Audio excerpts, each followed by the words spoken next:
बिस्मिल्लाहिर्रहमानिर्रहीम। इस लेक्चर में हम लोग बात करेंगे एलिमिनेशन रिएक्शंस की स्टीरियोकेमिस्ट्री के बारे में। आप लोग सब जानते हैं कि एलिमिनेशन रिएक्शंस ऐसे रिएक्शंस होते हैं जिसमें किसी भी मॉलिक्यूल के अंदर से दो सब्स्टिट्यूएंट्स रिमूव होते हैं। वो दो सब्स्टिट्यूएंट्स जो रिमूव होते हैं वो एक स्टेप में भी हो सकते हैं और दो स्टेप्स में भी हो सकते हैं। अगर तो वो होंगे दो स्टेप में तो हम उसको कहते हैं E1 रिएक्शन, और अगर वो एक स्टेप में होते हैं तो हम उसको कहते हैं E2 रिएक्शंस। ठीक है, तो हम लोग जब बात करेंगे ना साइक्लोहेक्सेन्स की एलिमिनेशंस के बारे में, तो हम इसमें प्रेफर करेंगे E2 को, क्योंकि साइक्लोहेक्सेन्स जो हैं ये E2 एलिमिनेशन रिएक्शंस देते हैं। और E2 में आपको पता है कि सिंगल स्टेप होता है और एक ट्रांजिशन स्टेट बनती है दरमियान में। ठीक हो गया। तो E2 रिएक्शंस जो होते हैं वो कब होते हैं? जब एंटी पेरीप्लेनर ट्रांजिशन स्टेट बने। जिस तरह हम लोगों ने रीजियो केमिस्ट्री और स्टीरियो केमिस्ट्री वाले अपने प्रीवियस लेक्चर में बात की थी, उसमें भी हमने पढ़ा था कि एंटी पेरीप्लेनर होनी चाहिए, उसकी जो ट्रांजिशन स्टेट है वो एंटी पेरीप्लेनर। एंटी पेरीप्लेनर का क्या मतलब है? यानी कि जो हाइड्रोजन हमने रिमूव कराना है और जो हेलोजन रिमूव होगा वो एलिमिनेट होंगे ना, जो हाइड्रोजन और हेलोजन वो अपोजिट साइड्स पे होने चाहिए। तो पहली कंडीशन E2 एलिमिनेशन रिएक्शंस की क्या है कि हाइड्रोजन यानी कि CH बॉन्ड और CX बॉन्ड जो होता है, यानी हाइड्रोजन और हेलोजन जो हमने रिमूव कराने हैं, जो एलिमिनेट कराने हैं, वो अपोजिट साइड्स पे प्रेजेंट होने चाहिए। सही हो गया। नेक्स्ट हमारे पास है सब्स्टिट्यूटेड साइक्लोहेक्सेन्स। अब साइक्लोहेक्सेन्स सब्स्टिट्यूटेड हो सकते हैं, सब्स्टिट्यूटेड ही होंगे जाहिर है, क्योंकि उनके साथ हेलोजन लगा होगा और हम हाइड्रोजन को और हाइड्रोजन को ही तो रिमूव कराएंगे। उसके बाद है substituents on cyclohexanes can be parallel with one another if both are axial. उन्होंने कहा कि अगर तो साइक्लोहेक्सेन्स पर एक से ज़्यादा सब्स्टिट्यूएंट लगे हुए हैं, ठीक है, अगर एक से ज़्यादा सब्स्टिट्यूएंट्स लगे हुए हैं तो हो सकता है दोनों सब्स्टिट्यूएंट्स पैरेलल हों, यानी कि एक्सियल पोजीशन पे हों, तो फिर भी जो है एलिमिनेशन रिएक्शन हो सकता है। किस तरह से? कि जाहिर है दोनों, अगर दो क्लोरीन फॉर एग्जांपल दो क्लोरीन लगे हुए हैं तो दो क्लोरीन थोड़ी रिमूव होंगे एक स्टेप में, कोई हाइड्रोजन रिमूव होगा और एक क्लोरीन रिमूव होगा, ऐसे होगा ना। फिर दोबारा E2 रिएक्शन होगा और फिर दोबारा से एक हाइड्रोजन और एक हाइड्रोजन रिमूव होगा। तो इसका क्या मतलब हुआ कि अगर दो सब्स्टिट्यूएंट्स लगे भी हुए हैं पैरेलल एक दूसरे के एक्सियल पोजीशन पर हैं तो इससे कोई इफेक्ट नहीं होगा। ऐसा नहीं होगा कि आप कहो कि दो सब्स्टिट्यूएंट्स लगे हुए हैं एक्सियल पोजीशन पे तो दोनों सब्स्टिट्यूएंट्स रिमूव हो जाएंगे एक ही बारी में, या फिर आप कहो कि एलिमिनेशन नहीं हो सकती, तो ऐसा नहीं है, एलिमिनेशन होगी चाहे वो एक्सियल पे लगे हुए हैं। अब क्या बात है दूसरी कि इक्वेटोरियल पोजीशन पे क्या होगा? इक्वेटोरियल पोजीशन पे ये होगा कि इक्वेटोरियल पोजीशन पे हमें पता है कि क्या होता है कि स्टेबल फॉर्म में होते हैं जो सब्स्टिट्यूएंट्स लगे हुए होते हैं और उनके दरमियान रिपल्शन बहुत कम होती है, एनर्जी भी उनकी कम होती है। तो क्या है, इक्वेटोरियल पोजीशन पर CX बॉन्ड जो होता है वो एंटी पेरीप्लेनर होता है CC बॉन्ड के। यानी कि हमने ऊपर पढ़ा ना कि हाइड्रोजन यानी CH बॉन्ड और CX बॉन्ड जो है वो एंटी पेरीप्लेनर होना चाहिए। पहली कंडीशन यही थी, आप लोग लिख लेंगे हर जगह पे कि पहली कंडीशन यही है कि CX और CH बॉन्ड एंटी पेरीप्लेनर होने चाहिए, यानी अपोजिट साइड पे, प्लेन उनका सेम हो लेकिन साइड्स उनकी अपोजिट हों। तो इक्वेटोरियल पे क्या होता है कि CX बॉन्ड यानी जो हेलोजन होता है ना वो एंटी पेरीप्लेनर होता है CC बॉन्ड के, CH बॉन्ड के नहीं होता। क्योंकि वो CH बॉन्ड के एंटी पेरीप्लेनर नहीं होता तो वो एलिमिनेशन में पार्टिसिपेट नहीं कर सकता।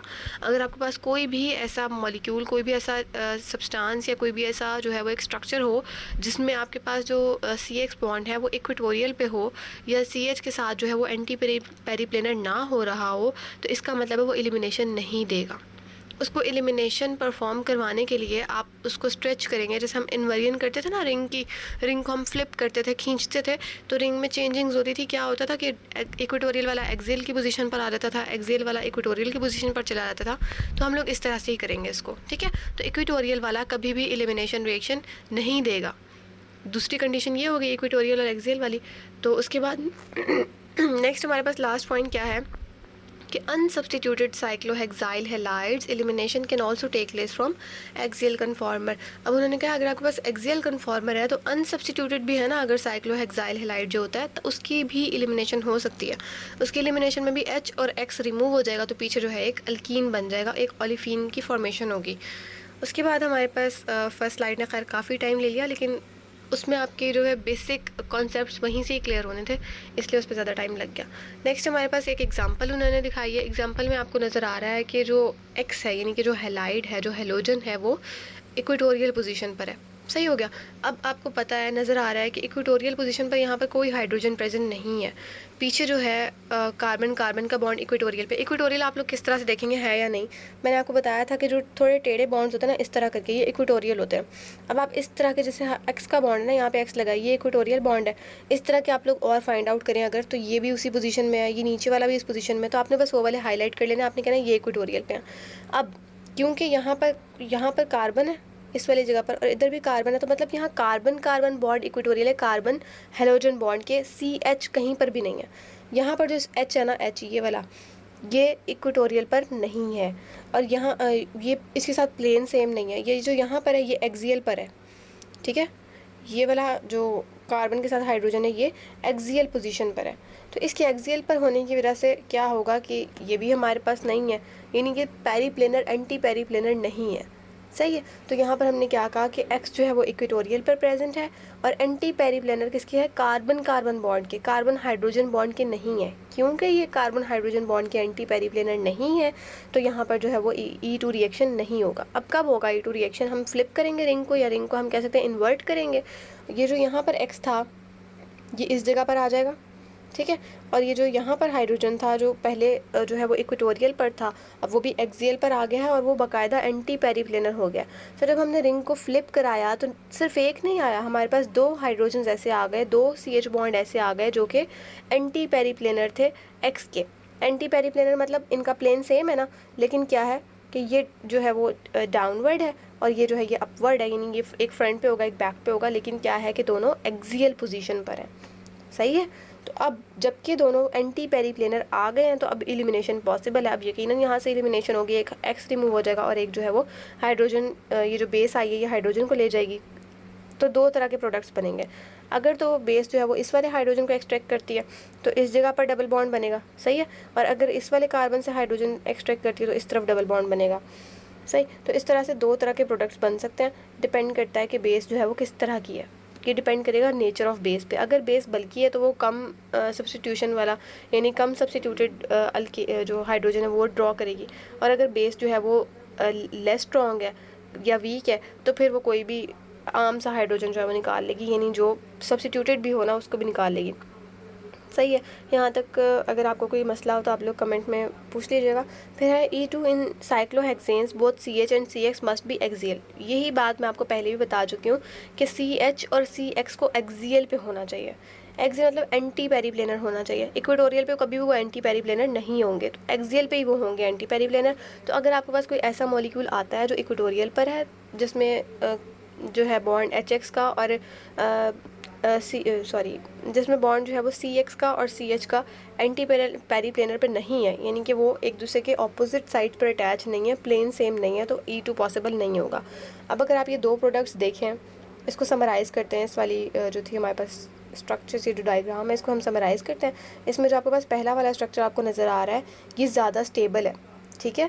स्टेबल क्यों है, क्योंकि इसमें इक्वेटोरियल पोजीशन पर HX जो है वो इक्वेटोरियल पोजीशन पर है, लेकिन ये रिएक्टिव भी कम है। अब आपको पता है जो चीज़ ज़्यादा स्टेबल होती है वो कम रिएक्टिव होती है। एक आप रीज़न ये भी इस तरह से कर सकते हैं कि इसलिए भी रिएक्टिव नहीं है। दूसरा क्या है कि CH बॉन्ड और CX बॉन्ड जो है वो एंटी पेरीप्लेनर नहीं है, ठीक है, तो इस वजह से भी आप कह सकते हो। और तीसरा क्या है कि ये इक्वेटोरियल पोजीशन पर है, और इक्वेटोरियल पोजीशन पर होने की वजह से यहाँ पर जो है बॉन्ड्स पैरेलल एंटी पेरीप्लेनर नहीं है।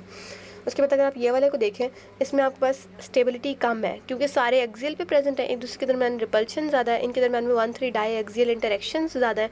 1,3 डाई एक्सियल इंटरेक्शंस क्या होती हैं आपको पता है। जब हम लोग नेमिंग करना शुरू करते हैं ना, तो हम देखते हैं कि मतलब कौन सा वाला हायर प्रायोरिटी ग्रुप कौन सा है। तो आपको पता है यहाँ पर हाइड्रोजन्स लगे हुए हैं सब्स्टिट्यूशन के तौर पे, और सबसे ज़्यादा जो प्रायोरिटी मिलती है वो हमेशा हेलोजन को मिलती है। तो एक्स को अगर हम पहली प्रायोरिटी दें और यहाँ से नेमिंग स्टार्ट करें तो 2 ये वाला कार्बन 2 हो जाएगा और ये वाला कार्बन 3। अब क्या हुआ है कि ये एक्स है और यहाँ पर भी तो कोई हाइड्रोजन होगा ना, मतलब इस वाले कार्बन के साथ यहाँ पर जो हाइड्रोजन है इनके दरमियान में जो फोर्सेस हैं उनको हम कह रहे हैं 1,3 डाई एक्सियल इंटरेक्शंस। ये 1 है कार्बन, ये 3 है कार्बन, इनके दरमियान में जो डाई एक्सियल इंटरेक्शंस हैं, ये दोनों एक्सियल पोजीशन पर है, इनके दरमियान में जो इंटरेक्शंस हैं उसको हम कह रहे हैं कि इनके दरमियान इंटरेक्शंस हैं, उसकी वजह से ये इतना ज़्यादा स्टेबल नहीं है। लेकिन ये क्या करेगा, ये प्रोडक्ट देगा। क्यों? क्योंकि इसमें CH और CX जो है वो एंटी पेरीप्लेनर है। उसके बाद नेक्स्ट हमारे पास है एक एग्जांपल है उसमें ना आपको दो एक तरह के डायस्टीरियोमर्स दिए हैं, दो डायस्टीरियोमर्स हैं, और डायस्टीरियोमर्स जो हैं वो सेम मतलब सेम चीज़ से रिएक्ट कर रहे हैं, और वो सेम चीज़ क्या है, वो सोडियम एथॉक्साइड से रिएक्शन देंगे। और उसमें हमारे पास है कि जो डायस्टीरियोमर है वो हमने कहाँ से डिराइव किया, मेंथोल से, मेंथोल से हमने डिराइव किया। और ना दो डायस्टीरियोमर्स हैं, एक डायस्टीरियोमर ए है और एक डायस्टीरियोमर जो है वो बी है। दोनों रिएक्ट करें सेम चीज़ों से, लेकिन रिएक्शन का प्रोडक्ट दोनों का डिफरेंट है। एक जो है वो मिक्सचर दे रहा है, दूसरा जो है वो एक सिंगल अल्कीन दे रहा है और स्लोली रिएक्ट कर रहा है, और ये फास्टर रिएक्ट कर रहा है। अब कहते हैं कि जब डायस्टीरियोमर्स हैं इनमें क्यों ऐसी चेंजिंग आ रही है, इसकी रीज़न बताएं। तो इससे पहले हम लोग ये थ्योरी देखें, हम लोग ना पहले एग्जांपल देखने की कोशिश करते हैं। यहाँ पर आपके पास मौजूद है आइसोप्रोपाइल ग्रुप, ये वाला, ये आइसोप्रोपाइल ग्रुप है आपके पास एक, और यहाँ पर हमारे पास एक डायस्टीरियोमर मौजूद है। अब ये जहाँ पर ये जो बैक, ये तो है ना कार्बन की बैक पे, ठीक है, ये जो हमारे पास हैच बॉन्ड होता है इसको हम कहते हैं कार्बन की बैक पे है। तो जो हैच बॉन्ड है इसको हम अल्फ़ा पे भी कह सकते हैं, मतलब बैकवर्ड पोजीशन की जगह हम इसको अल्फ़ा पोजीशन भी कह सकते हैं कि ये क्लोरीन जो है ये अल्फ़ा पे है, और ये जो आइसोप्रोपाइल ग्रुप है ये भी अल्फ़ा है, मतलब कि ये at the back of carbon atom है। अब यहाँ पर क्या होगा कि जब आपके पास एक बेस आके जो है वो यहाँ पर अटैक करेगी, तो यहाँ पर भी वही चीज़ थी, यहाँ पर भी वही चीज़ है, सोडियम एथॉक्साइड आया, ठीक है। सोडियम एथॉक्साइड ने जब यहाँ आपके अटैक किया तो यहाँ से ये वाला क्लोरीन रिमूव हो जाएगा और एक हाइड्रोजन निकलेगा। अब डिपेंड करता है वो एक हाइड्रोजन कौन सा वाला कार्बन देगा, क्लोरीन के साथ वाले दे सकते हैं ना दोनों। यहाँ से अगर निकलेगा तो बॉन्ड जो है वो ये वाला प्रोडक्ट बनेगा, और अगर इस वाले ये टर्शरी वाला ये देगा तो फिर प्रोडक्ट जो है वो ये वाला बनेगा। अब उन्होंने कहा है कि जो रेशियो आई ना प्रोडक्ट की वो 1:3 आई, यानी ये वाला डाई सब्सटीट्यूटेड जो था ये कम बना, और ये ट्राई सब्सटीट्यूटेड जो था ये ज़्यादा बना है, मतलब 3 टाइम्स ज़्यादा बना है प्रोडक्ट।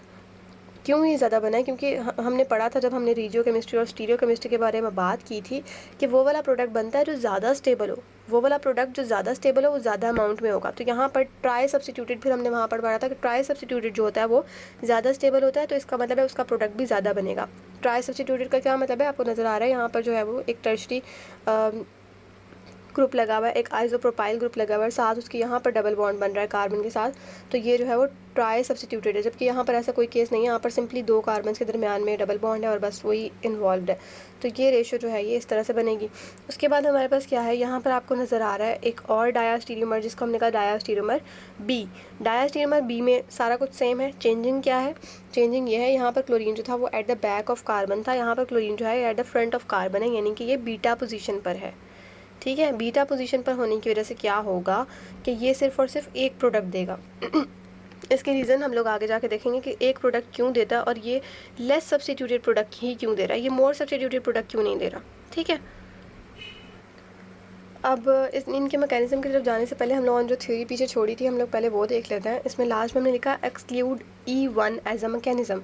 उन्होंने कहा कि E1 को मैकेनिज्म में से एक्सक्लूड कर दें, यानी आप ये ना सोचिएगा कि डायस्टीरियोमर जो थे, चाहे ए था चाहे बी था, इन दोनों में से किसी एक ने भी E1 रिएक्शन दिया हो। और उसने ऐसा क्यों कहा, क्योंकि हमें नज़र आया रिएक्शन जब परफॉर्म हुआ, हमें नज़र आया कि एक ने जो है वो मिक्सचर ऑफ प्रोडक्ट बनाया है और एक ने सिर्फ एक प्रोडक्ट बनाया है। एक जो है वो फास्टर रिएक्ट किया है और एक जो है वो स्लोली रिएक्ट किया है। इसका मतलब है कि कुछ ना कुछ डिफरेंस आया है। अब लेकिन E1 रिएक्शन को अगर हम कंसीडर करें, उसमें क्या होता है कि केटाइन जो है वो सेम बनता है और प्रोडक्ट भी सेम बनता है। अगर ये E1 से हुए होते तो क्या ये डिफरेंट होते, क्या एक रैपिड होता और एक स्लो होता, क्या एक जो है वो मिक्सचर देता प्रोडक्ट का और एक जो है वो एक अल्कीन देता, ऐसा नहीं होता। अगर E1 होता तो प्रोडक्ट भी सेम होता, उनके जो है वो केटाइंस भी सेम होते, दोनों डायस्टीरियोमर्स के। इसीलिए हमने कहा नहीं, E1 तो इसने नहीं दिया, इसने दिया तो E2 ही है। लेकिन फिर E2 इसने किस तरह से दिया है ये हम देखेंगे। इसमें ये वाला जो है ना स्ट्रक्चर, इसको हम लोग आगे फर्दर इतना ख़ास डिस्कस नहीं करेंगे, हम इसको ज़्यादा देखेंगे। तो हम लोग थोड़ा थोड़ा सा देखते हैं दोनों को। यहाँ पर हमारे पास है कि दोनों जो है वो चेयर कन्फर्मेशंस अडॉप्ट करेंगी, चेयर कन्फर्मेशंस बनाएंगे ना दोनों, जिस तरह हम लोग पढ़ते हैं साइक्लोहेक्सेन की। उसमें क्या होगा कि जिसमें लार्ज सब्स्टिट्यूएंट जो है वो इक्वेटोरियल पोजीशन पे हो। ये हम लोग इतनी बार पढ़ते आए हैं कि इक्वेटोरियल पोजीशन पर जब भी हो ना लार्जर सब्स्टिट्यूएंट्स, तो जो स्ट्रक्चर होता है, जो कंपाउंड होता है वो स्टेबल होता है, ठीक है। लेकिन हमने यहाँ पर कुछ और चीज़ें भी देखनी है, बल्कि आगे हम लोग इसके बारे में बात करेंगे। तो इसमें है chair having largest substituents equatorial is more stable. अगर उसके लार्जेस्ट सब्स्टिट्यूएंट जो है वो इक्वेटोरियल पोजीशन पर हो तो वो ज़्यादा स्टेबल होगा। इन एग्जांपल्स में क्या है कि आइसोप्रोपाइल ग्रुप जो है वो एक बल्कि ग्रुप है, एक अल्काइल ग्रुप एक लार्जेस्ट जो है हम कह सकते हैं कि ग्रुप है, सब्स्टिट्यूएंट है। तो इसमें क्या है कि आइसोप्रोपाइल जो है वो एक अच्छा इन्फ्लुएंस रखता है, एक अच्छा असर रखता है। लेकिन क्या है इन दोनों में क्या है, आइसोप्रोपाइल इसमें भी at the back of carbon है, इस वाले में भी और इस वाले में भी बैक पे है, ठीक है ना। तो इस वजह से यहाँ पर इतना कुछ ख़ास असर नहीं रखता, लेकिन उनके दरम्यान में इंटरेक्शंस हैं, 1,3 डाइऑक्सिल इंटरेक्शन उनके दरम्यान में फिर भी हैं, लेकिन इतना ख़ास इफ़ेक्ट नहीं रखता।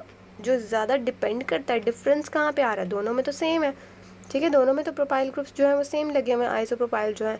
तो डिफरेंस कहाँ पे आ रहा है, क्लोरीन के ऊपर डिफरेंस आ रहा है। क्लोरीन एक में बैक पे लगा हुआ है और एक में फ्रंट पे लगा हुआ है, ठीक है। तो डिफरेंस जो है वो क्लोरीन की वजह से क्रिएट हो रहा है, और जो फिर मैकेनिज्म में डिफरेंस आएगा वो भी क्लोरीन की वजह से ही आएगा। नेक्स्ट हमारे पास है, अगर हम डायस्टीरियोमर ए को कंसीडर करें तो ए में आपको नज़र आ रहा है यहाँ पर ये इस तरह की कन्फर्मेशन बनाएगा। जो ए वाला था ना, उसमें क्या है, क्लोरीन जो है वो इक्वेटोरियल पर है। अब आपको पता है कि जब इक्वेटोरियल पे होता है ना, इसका मतलब है इक्वेटोरियल पे अगर ये है तो कोई भी हाइड्रोजन कार्बन इसके साथ जो है वो एंटी पेरीप्लेनर पे नहीं होगा। अब मैंने आपको बताया था स्टार्टिंग में ही कि अगर वो एंटी पेरीप्लेनर पे नहीं होगा ना, तो आप उसको खींचेंगे, आप उसको फ्लिप करेंगे, आप उसको इन्वर्ट करेंगे और उसको एंटी पेरीप्लेनर बनाने की कोशिश करेंगे। और एंटी पेरीप्लेनर किस तरह बनेगा, वो जब वो एक्सियल पोजीशन पे आ जाएगा। अब आपने इसको खींचा, स्ट्रेच किया, तो क्लोरीन जो दरमियान में था वो साइड पर आ गया, मिथाइल जो ऊपर था वो इधर इस साइड पर आ गया। लेकिन आपने एक चीज़ नोट करनी है कि जब भी हम रिंग को फ्लिप करते हैं तो वो रहेगा नीचे ही, मतलब उसकी कॉन्फ़िगरेशन चेंज नहीं होगी, वो एक्सियल और इक्वेटोरियल पोजीशंस चेंज करेगा, लेकिन वो ये नहीं है कि वो अपवर्ड आ जाएगा, मतलब कार्बन के सामने आ जाएगा। मतलब अगर कि इस तरह से था ना, तो वो नीचे वाली साइड पे इस तरह से हो जाएगा। ये नहीं होगा कि अगर वो इस तरह था तो ये ऊपर वाली साइड पे बॉन्ड बना लेगा, नहीं, ठीक। तो दोनों जगह पर कार्बन जो है वो इक्वेटोरियल पे था तब भी, और रिंग फ्लिप किया और वो एक्सियल पे आया तब भी डाउन द प्लेन है, अप द प्लेन नहीं है, डाउन द प्लेन है। उसके बाद नेक्स्ट चीज़ क्या है हमारे पास, यहाँ हमने इसको फ्लिप किया, जब हमने इसको फ्लिप किया ना, यहाँ पर हमारे पास एक के बजाय दो दो हाइड्रोजन आ गए। जिस तरह मैंने आपको पीछे बताया था, दो दो हाइड्रोजन आ गए। अब क्या हुआ, बेस ने इसके ऊपर अटैक किया और जो हाइड्रोजन उसका दिल किया उसने वो निकाला, और जो कार्बन अपना हाइड्रोजन डोनेट करेगा उसके साथ डबल बॉन्ड बन जाएगा, ठीक है। तो इसी तरह से दो अल्केन्स बनेंगे, दो अल्कीन्स बनेंगी। एक अल्कीन वो वाली होगी जो स्टेबल होगी, और एक अल्कीन वो होगी जो कम स्टेबल होगी, ठीक है। तो इस तरह से दो प्रोडक्ट्स बनेंगे हमारे पास।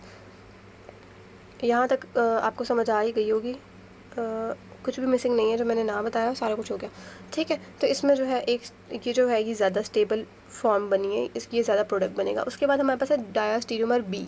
अब बी वाले डायस्टीरियोमर में क्या हुआ है, हम लोगों ने, आपको याद होगा, हम लोगों ने ये तो हम लोगों ने बहुत इजीली देख लिया कि हाँ ठीक है, ये इस तरह से हुआ रिएक्शन, और दो जगह से हाइड्रोजन निकलेंगे तो इस तरह से हो जाएगा। अब ये तो हो गया रीजियो स्पेसिफिक, यानी कि इसमें डबल बॉन्ड की लोकेशन जो है वो चेंज हुई है दोनों जगह पर, है ना। डबल बॉन्ड की लोकेशन चेंज होती है तो हम कहते हैं रीजियो सेलेक्टिविटी हुई है यहाँ पे, और दो प्रोडक्ट्स बने हैं, तो यहाँ पर रीजियो सेलेक्टिविटी हुई है। यहाँ पर क्या हुआ ये हम देखते हैं अब। तो जो डायस्टीरियोमर हमारे पास था, डायस्टीरियोमर बी, इसमें क्या था, क्लोरीन जो था वो इक्वेटोरियल पोजीशन पर था। इक्वेटोरियल पर कैसे था, हम लोगों ने अभी देखा पीछे, यहाँ पर आप लोगों ने देखा ये जो था ये फ्रंट पे है, ठीक है, ये कार्बन के फ्रंट पे था। अब क्या हुआ, जब हमने इसकी कॉन्फ़िगरेशन ड्रॉ की, यानी कि जब हमने इसकी ट्रांजिशन स्टेट को देखा, तो इसकी ट्रांजिशन स्टेट में ये जब बना पूरा तो ये इस तरह से आया। अब जब ये आया है इक्वेटोरियल पोजीशन पर, हमने फिर रिंग को फ्लिप किया, रिंग को फ्लिप करने के बाद हमने क्या किया, क्लोरीन जो था वो ऊपर आ गया। अब जब हमने रिंग को फ्लिप किया ना, तो सिर्फ ये नहीं हुआ कि क्लोरीन ऊपर आ गया, क्लोरीन के साथ साथ हमारे पास मिथाइल और हाइड्रोजन जितने भी थे वो सब कुछ एक्सियल पोजीशन पर आ गया, ठीक है। तो ये तो गड़बड़ हो गई, एक्सियल पोजीशन पे इतना सारा कुछ आ जाएगा तो यहाँ वहाँ रिपल्शन होना शुरू हो जाएगी, ठीक है। मॉलिक्यूल जो है वो इंतहाई अनस्टेबल, कुछ तो अनस्टेबल होता ही है, कुछ और ज़्यादा हो जाएगा, क्योंकि सारा कुछ ही आ गया ऊपर। मिथाइल का भी ऊपर आ गया, हाइड्रोजन जो है वो भी एक्सियल पोजीशन पर आ गया, क्लोरीन जो है वो भी एक्सियल पोजीशन पर प्रेजेंट है, तो इन सब के दरमियान आपस में रिपल्शन शुरू हो जाएगी। अब हम इसको पढ़ के देखते हैं क्या होगा। क्लोरीन जो है वो इक्वेटोरियल पे है, लोएस्ट एनर्जी का इन्फॉर्मेशन है, जाहिर है यहाँ पर कोई रिपल्शन नहीं हो रही तो एनर्जी कम ही होगी। Equatorial living groups can not be eliminated bye E2। अब इक्वेटोरियल वाले, आपको पता है इक्वेटोरियल वाले E2 देंगे ही नहीं, क्योंकि कार्बन हाइड्रोजन CX बॉन्ड कभी भी पैरेलल एंटी पेरीप्लेनर नहीं होता जबकि इक्वेटोरियल हो। तो फिर क्या कहा, accounts for the difference in rate between two diastereomers. इसमें उन्होंने कहा कि यही वजह है कि उसमें इक्वेटोरियल पर था, जब इक्वेटोरियल से आप खींच के उसको एक्सियल पे लाओगे तो सारे एक दूसरे के आमने सामने आ जाएंगे, तो क्या होगा, रिपल्शन बहुत ज़्यादा हो जाएगी, रिएक्शन इतना आसान नहीं होगा, रिएक्शन आसान नहीं होगा, इसीलिए रिएक्शन इंतहाई स्लो होगा, ठीक है। उसके बाद है A has chlorine axial all the time ready for E2। उसमें उन्होंने कहा पीछे वाला डायस्टीरियोमर जो था ना, उसके बाद हर वक्त क्लोरीन रहता था एक्सियल पोजीशन पे, वो रेडी होता था कि मतलब उसको जब मर्जी आप यूज़ करो। लेकिन बी पे क्या हुआ कि एक्सियल है, लेकिन एक्सियल पे जब क्लोरीन गया तो वो माइन्यूट अमाउंट में है, और उसके पास सब्स्टिट्यूएंट जो है वो सारे एक्सियल पे आ गए, जिससे रिपल्शन ज़्यादा हो रही है। जब रिपल्शन ज़्यादा हो रही है तो वो इतना ईजिली अवेलेबल नहीं होगा रिएक्शन करने के लिए, ठीक है। अब उन्होंने कहा all axial conformer is much higher in energy only chlorine eliminated. अब उन्होंने कहा पीछे सारे इतने ज़्यादा मतलब हायर सब्सटीट्यूट हो गए हैं कि सिर्फ मुश्किल से ढक्कम पेल के बाद क्लोरीन निकल सकेगा, उसके अलावा कोई नहीं निकलेगा। तो रिएक्शन की कंसनट्रेशन जो है वो बहुत स्लो होगी, रिएक्शन जो है वो बहुत स्लोली मूव करेगा। ठीक है, तो रेट जो होगा वो बहुत कम होगा। फिर उन्होंने कहा only one proton anti periplanar so elimination give a single alkyne. अब उन्होंने कहा यहाँ पर सिर्फ एक हाइड्रोजन आया, देखें पीछे थे दो हाइड्रोजन, तो मतलब दो तरह के प्रोडक्ट्स बन सकते थे, यहाँ पर सिर्फ और सिर्फ एक हाइड्रोजन जो है वो एंटी पेरीप्लेनर आया, तो सिर्फ एक रिएक्शन एक प्रोडक्ट देगा। अब इसमें जो हम लोगों ने शुरू में की थी ना, वो जहाँ पर ए और बी लिखा था डायस्टीरियमर, यहाँ पर भी इस तरह से दो कन्फर्मेशन ड्रॉ हुई हैं जिसमें हमने चेयर कन्फर्मेशन ड्रॉ की। यहाँ पर इक्वेटोरियल था पोजीशन पे, यहाँ पे हमने इसको रिंग को फ्लिप किया, एक्सियल पे आ गया। यहाँ पर दो हाइड्रोजन अवेलेबल थे इसलिए इसने दो प्रोडक्ट दिए। लेकिन अगर आप लोग यहाँ पर देखें तो यहाँ पर सिंगल हाइड्रोजन था, तो ये वाली डायग्राम्स और पीछे जो हमने दो पढ़ी हैं अलहदा अलहदा करके, ये वही एक साथ दी हुई हैं। तो आपने जो मेजर करना है ना इसमें से, वो ये वाली दो, ठीक है, इनमें उन्होंने जो है वो ओवरऑल रिएक्शन दिखाया, और ये वाली दो करनी है जो अब आई हैं, ये वाली दो, क्योंकि ये उन्होंने दिखाई है कि किस तरह से चेयर कन्फर्मेशन में उनका रिएक्शन परफॉर्म होगा, उनकी ट्रांजिशन स्टेट्स किस तरह से बनेंगी। ठीक, उसके बाद नेक्स्ट जो हमारे पास चीज़ है वो है E2 elimination from vinyl halide. जब भी विनाइल हैलाइड एलिमिनेशन रिएक्शंस देते हैं ना, तो अल्काइंस बनते हैं। ठीक है, अल्काइंस या अल्कीन्स बनती हैं। अब विनाइल हैलाइड आपको पता है कि जो है वो क्या होता है, डबल बॉन्ड होता है। अल्काइंस बनते हैं ना, डबल बॉन्ड होता है, और डबल बॉन्ड के साथ कोई ना कोई हेलोजन प्रेजेंट होता है। तो आप विनाइल हैलाइड को किस तरह से याद कर सकते हैं कि डबल बॉन्ड, एक second, double bond plus halogen, सही है। तो डबल बॉन्ड प्लस हेलोजन की जब भी बात होगी, इसका मतलब है हम विनाइल हैलाइड की बात कर रहे हैं। अब इसमें उन्होंने क्या कहा है, उन्होंने कहा है कि anti periplanar arrangement of CBr and CH is attainable with a vinylic bromide 2 provided Br and H are trans to one another. अब उन्होंने क्या कहा कि एंटी पेरीप्लेनर कन्फर्मेशन कब मिलेगी, इसमें भी हमें वही चाहिए जो हम पीछे बात कर रहे थे ना, इसमें भी सारी चीज़ें वही होंगी, बस एक आध चीज़ का डिफरेंस होगा, वो आप लोग नोट कर लीजिएगा। एंटी पेरीप्लेनर अरेंजमेंट चाहिए CBr और CH के दरमियान, और CBr और CH के दरमियान एंटी पेरीप्लेनर अरेंजमेंट कब होगी, जो H और Br जो है वो ट्रांस पोजीशन पे होगा, यानी H जो है और Br जो है वो अपोजिट साइड्स पे होंगे एक दूसरे के। एक तो ये बात हो गई। अब दूसरी बात क्या है कि E2 एलिमिनेशन जो होते हैं ना Z आइसोमर्स से, वो जल्दी रिएक्ट करते हैं और अल्काइन प्रोवाइड करते हैं as compare to E isomer. अब आपको पता है Z आइसोमर में हमने क्या पढ़ा था कि जो मॉलिक्यूल्स होते हैं या जो हमारे पास सब्स्टिट्यूएंट्स होते हैं वो सेम साइड पे होते हैं, है ना। Z में सेम साइड पे होते हैं और E में ऑपोजिट साइड्स पे होते हैं।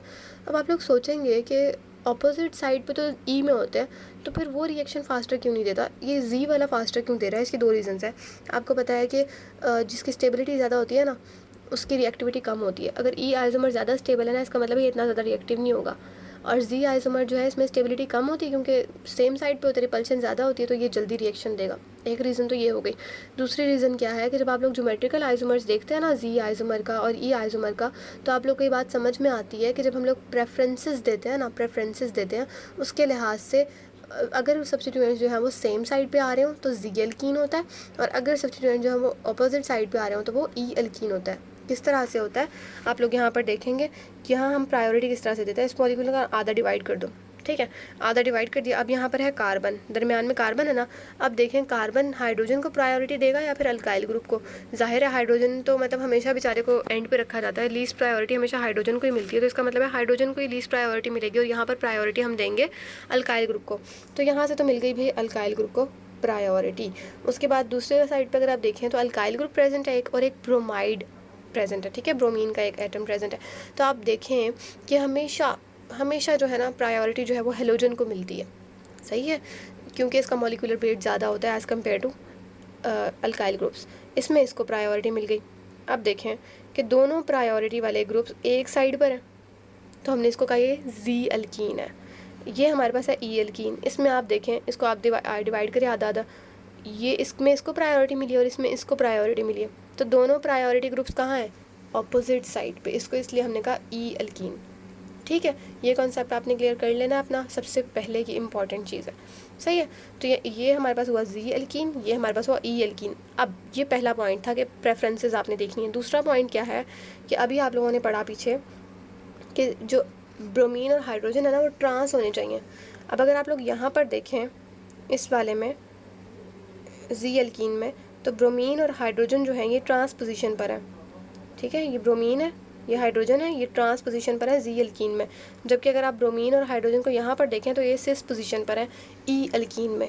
ठीक है, मतलब कि ई अल्कीन जो है उसके अंदर दोनों सेम साइड पर आ रहे हैं, हाइड्रोजन और ब्रोमीन। कंफ्यूज नहीं होना आपने, प्रेफरेंसेस को और कार्बन और हाइड्रोजन और ब्रोमीन को कंफ्यूज नहीं करना। प्रेफरेंसेस आपने अलग रखनी है, प्रेफरेंसेस के लिहाज से आपने नाम देना है कि जी आइसोमर कौन सा है और ई आइसोमर कौन सा है। और जो है दूसरी चीज़ क्या चीज़ है हमारे पास, हाइड्रोजन और जो हमारे पास हैलाइड होगा कोई भी, जैसे ब्रोमीन, क्लोरीन या कुछ भी, उसको देखते हुए आपने दूसरी चीज़ का अंदाज़ा लगाना है कि किस तरह से रिएक्शन हो रहा होगा, कौन रिएक्शन देगा और कौन नहीं देगा। ठीक है, तो यहाँ पर जो है वो दोनों ऑपोजिट साइड पर है, इसका मतलब ये रिएक्शन जल्दी से देगा, और दूसरे वाले में ऑपोजिट साइड्स पर नहीं है, सेम साइड पर है, इसका मतलब है ये रिएक्ट बहुत ज़्यादा स्लोली करेगा। और यहाँ पर जो है वो एंटी भी नहीं है, ऑपोजिट नहीं है ना, सेम है, तो इसको हम कहते हैं सिन पेरीप्लेनर, एंटी पेरीप्लेनर नहीं है। होप्स आपको ये कॉन्सेप्ट समझ में आया होगा, क्योंकि थोड़ा सा ट्रिकी था। अब हम देखते हैं बाकी चीज़ें। E2 elimination from Z isomer of a vinyl bromide given alkyne faster than elimination from E isomer, ये कॉन्सेप्ट क्लियर हो गया होगा। In E isomer CH and CBr bonds are syn planar, E isomer में syn planar है, मैंने आपको बताया कि दोनों सिन प्लेनर है, इसकी वजह से रिएक्शन जो है वो बहुत ज़्यादा स्लो होता है। और यहाँ पर जो हमारे पास ये यूज़ की गई है, ये हमारे पास है